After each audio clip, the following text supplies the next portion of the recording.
This is the new Tesla Model S Plaid, and it's a little bit like the Millennium Falcon because it might not look all that special, but it's quick enough to do the Kessel Run in less than 12 parsecs.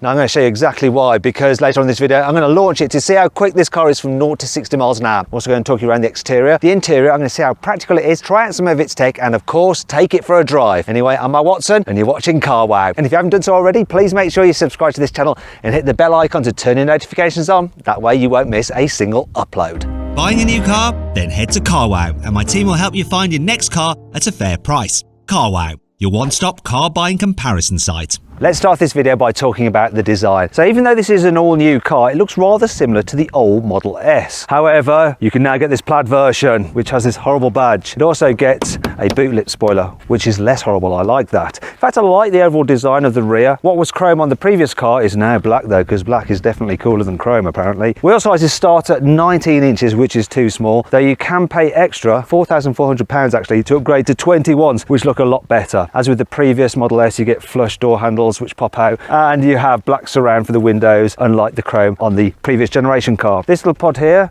is where your side view cameras are kept. Quite a look at that actually. Serves a purpose and looks quite nice. Here at the front, the design is just slightly cooler than the previous generation Model S. It's very sleek, very minimalistic. You do have a little grille there to help cool the battery and motors, and the headlights are really sleek. There's no matrix LEDs. It looks smart. In fact, overall, the design of this car is pretty sleek. I like the look of it. Starting price of the new Tesla Model S is from £96,000, so it's pretty expensive. Now, if you're thinking about buying a new car such as this, or any car for that matter, you're probably going to need to sell your old car, and you can now sell it through CarWow. All you have to do is upload some photos, put a brief description about your car, and our dealers will bid on your car, and that's a great way to ensure you're getting a fair price for your car, and they'll even come to your house, take it away, and just put the money straight into your bank account. It's dead easy. Now, if you click on the pop-out banner up there, follow the link in the description below, you can go to CarWow to sell your car. Alternatively, you can do it at a later date simply by Googling "Help Me CarWow," and of course you can buy your next car through CarWow as well.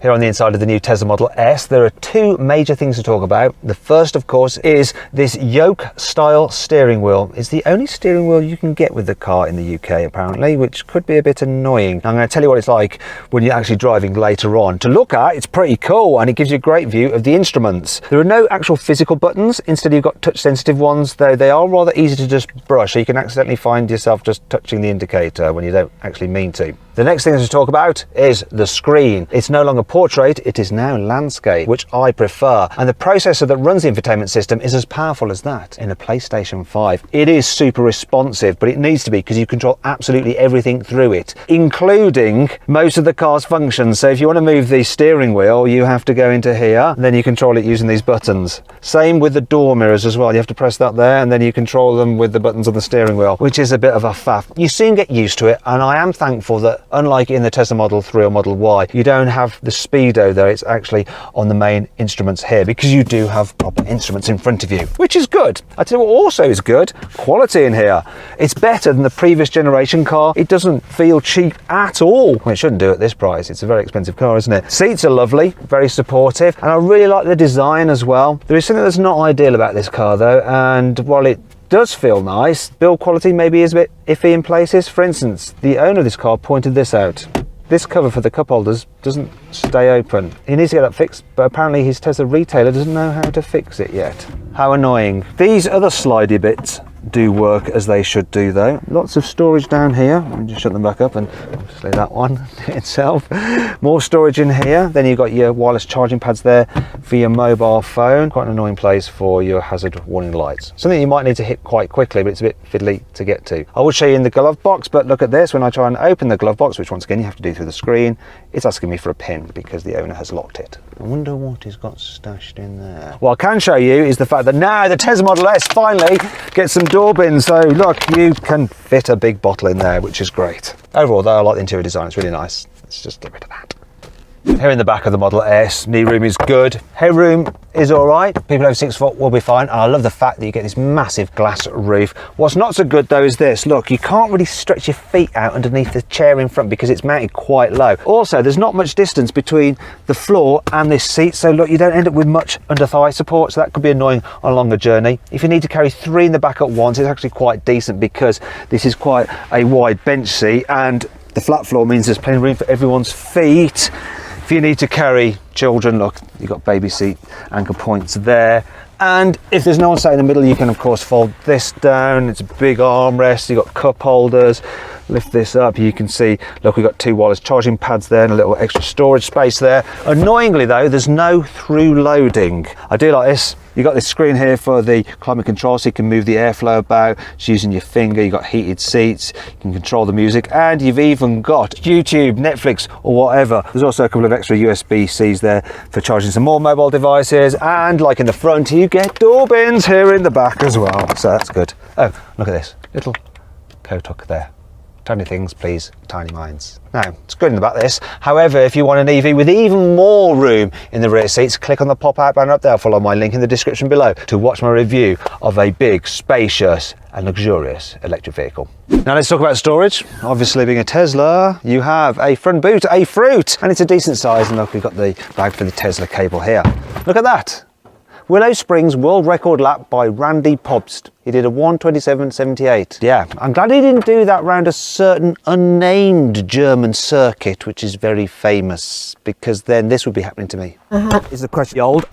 Here at the rear boot, also known as the root, you have loads more space, 793 litres. I mean, look, you can fit loads in there. And of course, there's some more storage underneath this false floor. There's a little storage box under here as well. There's a netty area there. And if you want to fold down the rear seats for even more space, you just press this button here. And I thought they'd go down. That's frustrating, isn't it? They're electrically released, but they don't go down by themselves. Also, let me show you this. Look, you get a continuous flat low floor, which is good, but I don't know where I'm going to put this now because it won't fit underneath the false floor. No, it won't. And that brings me on to 5 annoying things about the Tesla Model S. If you've got the key in your pocket, the car can sense it, and when you walk up to it, it'll automatically unlock. And then when you walk away again, when you're finished with the car, it will get and lock itself. Trouble is, when you're just walking around the car, sometimes it'll just like keep on opening. Right, there we go, see? And then when you walk away, it will lock, and then you walk up to it again, and then it'll open, and it just drives you crazy. It's completely nuts. The location of the horn, which is this touch sensitive button there, is quite hard to hit if you suddenly need to activate the horn. You'll be like, wait, no. Oh. Finally, I've heard from an owner that on some cars, like this one, the seals just here where the windows join can be slightly indented. As a result, the wind gets in there and you get a bit of wind whistle as you're driving along. More on that later. I hope you like this car in white, because that's the only colour you get for free. Everything else you have to pay for. In fact, I had to pay £2,500 to get this car in a different colour. To find out what the colour is, click on the pop-out banner up there for the link in the description below. Tesla's got rid of the normal store gear selector, which I do like, and they've now just allowed you to select gears by moving that forwards or backwards here, which is a bit fiddly. Alternatively, you can press buttons down here. Come on, there we go, look, reverse, neutral, drive, park. I prefer the stalk. Thankfully, this car has plenty of cool features to help make up for all this. Check this out, right? Look. The computer that runs the infotainment system is so good you can actually play arcade games on it. There is nothing like this in any other car I've driven. The standard fit adaptive air suspension will automatically lower the car's ride height when you're going quicker for improved aerodynamics to get the most out of your remaining range. The Tesla uses noise cancelling technology through its stereo system to cancel out any unwanted noises to make the car as quiet as possible. Oh, excuse me, I'm just busy dancing because this Tesla Model S has a boombox feature which plays music from the car stereo through a speaker here at the front, which is normally used for pedestrian protection. But Elon, yeah, he likes to have some fun. Safe, sort of nice one. Do you have a good night? This car's sleek bodywork isn't just to make it look sexy, oh no, it also reduces the drag. In fact, the drag coefficient is just 0.208, which makes it the second most aerodynamic production car after a Mercedes EQS, which has a drag coefficient of just 0.2. This Plaid version has one electric motor on the front and 2 on the rear axle. As a result, it has 1,020 horsepower and 1,400 newton meters of torque. Pretty heavy though, weighs in at 2,160 kilos. How does that affect the performance? Well, we'll find out a bit later on when I launch it. Okay, let's see what this Tesla Model S Plaid is like to drive, starting with driving it around town and residential areas. So being an electric car, it's very easy to do. There's no gears to mess about with. You've got one pedal driving, so when you lift off the accelerator, the car will slow down as it recoups lost energy and puts it back into the battery. And it does give you a good amount of control right up to stop signs. Look, I can come to a stop. Oh, there we go. Then just wait here. Let's go left. That's where the yoke's a problem. When you're doing those turns at low speed, you do notice that you want to grab onto the top of the wheel to just rotate it round, and having the yoke is not perfect, is it? I think it's going to take some getting used to for a lot of people. So kind of like that's okay, but when you start to need to cross your arms over, it becomes an issue. You definitely can't shuffle the wheel like they'd like you to on the British driving test. Look, I'll show you now. Can you do it? Shuffling the wheel. I can't shuffle the wheel. No, that's not very good, is it? So when you're doing maneuvers and like U-turning and doing all that kind of stuff, it's all a bit of a faff. Can you see what I mean? These are things that seem like a good idea when you're designing the car maybe, but in reality they're not perfect. One of the good things though is that the turning circle is relatively relatively tight at 11.2 meters. However, there is another big luxury electric car which has an even tighter turning circle and a proper steering wheel. If you want to see what it is, click on the pop-out button up there, or follow my link in the description below to check out my review of that car. It's one of my favorites.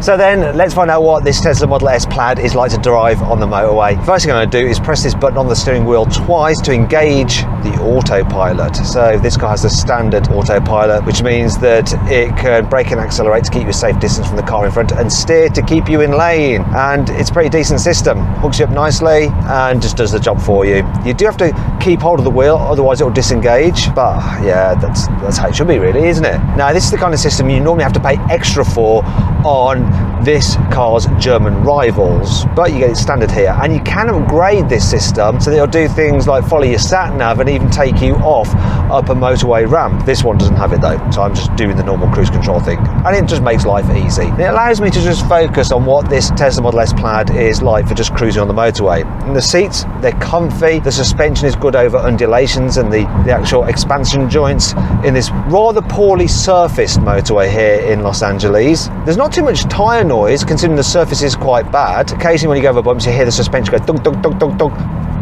Now that was the cruise control just disengaging then because I applied a little bit too much pressure, and you do have to get used to it. This car is also quiet in terms of wind noise, generally speaking, apart from this one because it's got a problem with its window seal there. So when you go a little bit quicker you start to get quite a bit of wind whistle, which is a shame because it is a quiet car. This oh, it didn't like that. Oh, it's not liking that at all because I'm just weaving across the lanes without doing the indication there to let me cross the line now. All fine, calm down Tesla, we're all okay. Other than that though, relaxing to travel in. I'll tell you what else is relaxing about this car. The ability to just overtake whoever you want, whenever you want. So see that Honda there?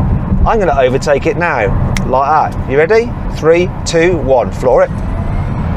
Past him. I mean, that is nuts. You have to get on the brakes pretty quickly because you're soon going over the speed limit, and I don't want to end up in an American jail. That'd be bad. Now let's see what this Model S Plaid is like on a twisty road, and I have a perfect twisty road here, a Californian Canyon twisty road. So I'm going to put the suspension into sports mode, so I've got to look down here. Oh, it's not ideal. Get that menu, then suspension, come on. Really having to take my eyes off the road here. Right, suspension is now set up in sport, so it's stiffer. First thing to note is that yes, you do notice that increase in the stiffness of the suspension, and it stops the car leaning quite so much in the bends. You do feel the bumps more, that's the trade-off obviously, but if you're on a twisty catch, whoa, that was a noisy bit of JDM action. Yeah, this thing is way faster and completely silent. So this is a heavy vehicle, mainly due to all those batteries, but because they're mounted low down in the car, you've got a low centre of gravity, so it doesn't actually lean that much in the bends.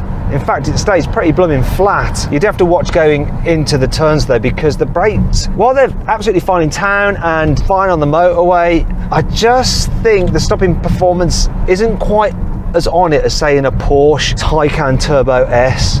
But do you know what? This handles really well. When you think this is more of a like luxury saloon than a sports car, it really goes around corners very, very impressively. And of course you've got incredible grip because you've got four-wheel drive and loads of power out of the bends.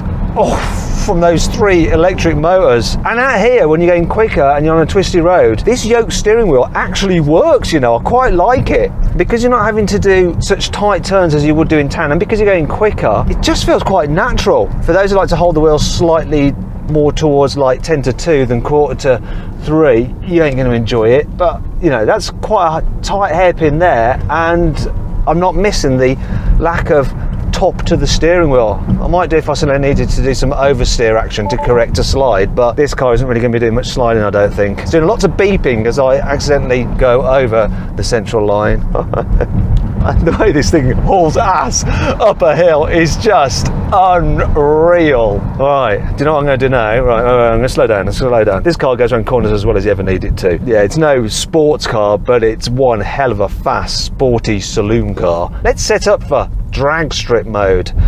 This is just going to condition the battery, and look, I've got to wait 5 minutes, so yeah, bear with me while the battery conditions so that I can launch it, and I'll catch you in a moment and we'll see how quick this thing is. This Tesla Model S Plaid is supposed to do 0 to 60 in 1.99 seconds, but can it really? I'm going to find out. I've got it in drag strip mode, I've got my specialist timing gear up here. I'm going to launch it, going to find out how quick it really is. Launch now. Plaid! Frickin' frick! It was quick, my God, 2.49 seconds. Not the 1.99 seconds Tesla claim, but they do have this thing called rollout, where they actually don't measure the time for the first foot of moving, and that gets them a slightly better time. 2.49 is impressive. Let's try it again. Locked and loaded. Let's do this.